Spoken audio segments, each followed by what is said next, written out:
Здорово. Привет. А откуда будете? Владивосток.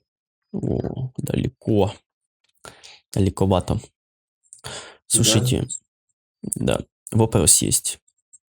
М, Вот смотрю монету такую, древнюю, в общем-то. Это еще Дмитрия Донского. Это какой век? 14-й. Ну, не знаю, я не вижу эту монету, ну и чё? Да, не видите, блин, надо... А сейчас я вам покажу эту монету. Вот прям, Мгм. чтоб увидела, потому что монета действительно интересная. Хотелось, чтобы вы ее вот увидели и прокомментировали. Мне это интересно показать. Так, сейчас, секундочку, буквально. А, Это, собственно, князь этот московский. Ну, под Золотой Ордой, конечно, но все равно. Вот. Вот такая у него монета. Вот с одной стороны, это сам Дмитрий, да, там он кириллица, Донской. А вот с другой вот такое вот. Смотрите. М, Вот. Хотел бы вот спросить, что это такое на этой стороне, на другой? Не знаю. Ну, типа, что вот здесь кириллица, вот написано «Великий», что там «Великий Дмитрий», что-то такое. На кириллице, а здесь вот непонятное что-то. На арабскую вязь что-то похоже. Что думаете по этому поводу? Не знаю, монета. Ну и чё? Ну, монета. Ну, Клёво. вас что, монеты с арабской вязью чеканили, или что? Что еще раз? Вас монеты с арабской вязью чеканили, получается? Я не знаю. Ну, я не шарю в монет. Ну, М. я не эксперт какой-то. Ну, Что говорите? зачем? Я не эксперт, я не знаю, ну, монеты, ну и что? Ну, ладно, Ну, есть. Что? В чем прикол-то? ну, прикол, ладно. А вот это деньга, ну, деньга, вот это откуда название пошло? М, Деньга. Не знаю. Ну, Тоже не знаю. у вас были там, ну, у вас и сейчас называется деньгами все, в принципе, как бы, но была даже длительный период монета, которая называлась деньга. Вот. М, Алтын называлась еще. Там были еще пулы, всякие кунны. Рубль, да? Ну, рубль, естественно, это все знают. Но мне вот Мгм. интересно, вот эти деньги, алтыны, это откуда пошло эти названия? Ой, ну, мил человек. Я тебе рекомендую погуглить, там все написано. Понял, не Это, знаете тоже не знаете, блин. это, Думал, это важная информация, да, которая мне да это должна же ваша помочь. история. Думаю, может, историю свою знаете хоть чуть-чуть. Оказывается, Ну, не знаете. Ну вы ладно. знаете, вы знаете нашу историю? Хорошо. Ну, получается, если я вот смотрю, то я лучше знаю, да? Или как? Вот смотрите, Мгм. вот Алтынник, вот, 1712 год. Вот, Мгм. видите? Красивый какой, с дырочкой. Вот, Клево. да. Вот вас Петр Первый чеканил алтыны. Алтынники, в общем-то. Мгм. Че же не знать такую Я монету? смотрю, хорошо в истории, да, вот так вот, ну, шарите. Ну, да вот так вот как раз и шарю. А можете мне так навскидку сказать, когда началась Отечественная война? Ну, навскидку. Отечественная. Да. 22 июня 41 года. Отечественная. А Вторая мировая 1 вересня, как на вашем вересень. Вот что не знаю, так это вот это русский язык российский, вот это не знаю. Как оно называется, вересень? Октябрь, а до этого что? Сентябрь, да? 1 сентября с 39-го. Вторая мировая. Ну, так вот, я вам э, поведаю, наверное, для вас это будет открытием.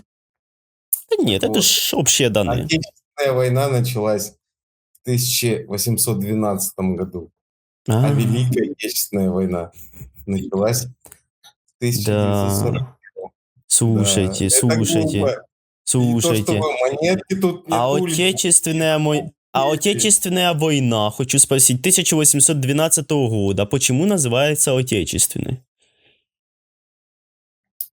Потому что Отечество в ней участвовало. смысле? Быдло ты необразованный. Вы знаете, что вашей Александр Первый, вы знаете, что царь был Александр Первый тогда, да, наверное? Вот, так он стоял своими войсками на вот границе с Францией и как бы провоцировал на атаку, собственно. На самом деле он заманивал... Да, почитайте. Есть даже вашей современный историк такой смешной. Как его, господи? Слушай, дружок, ты Этот, такую хуйню сейчас несешь, блядь, да. вульгарную. Слушай, почитай. слушай, ну ты что тебя бомбит? Понимаешь, когда ты переходишь на маты, на оскорбления, это получается как система защиты. Система защиты для чего нужна? Для того, чтобы защититься от каких-то внешних неприятных факторов. Вот. И когда ты понимаешь, что ты как бы уже обломался вот тут по всех фронтах, тогда ты начинаешь типа, вот смотри, ты такого не знал, что у нас 1812 года считается война отечественной. Хотя это как бы вот этот пропагандистский тоже миф про то, что вот мы защищали отечество, вот Наполеон на нас напал, хотел нас типа захватить и так дальше. Вот, а он просто шел напрямую, типа, чтобы императора как бы заставить капитулировать.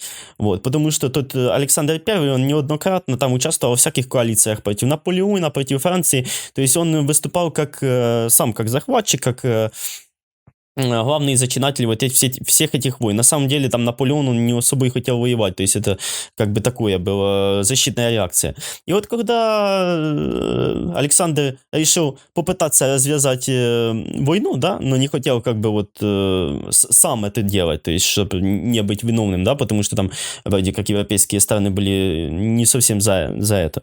Вот. Так он просто потяг все свои войска на самую границу к Франции, и вот типа что он собирается нападать, идти воевать.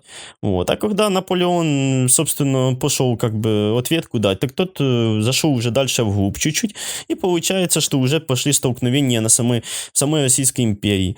Вот. Но Александр не рассчитал свои силы и как бы побежал галопом в Москву просто.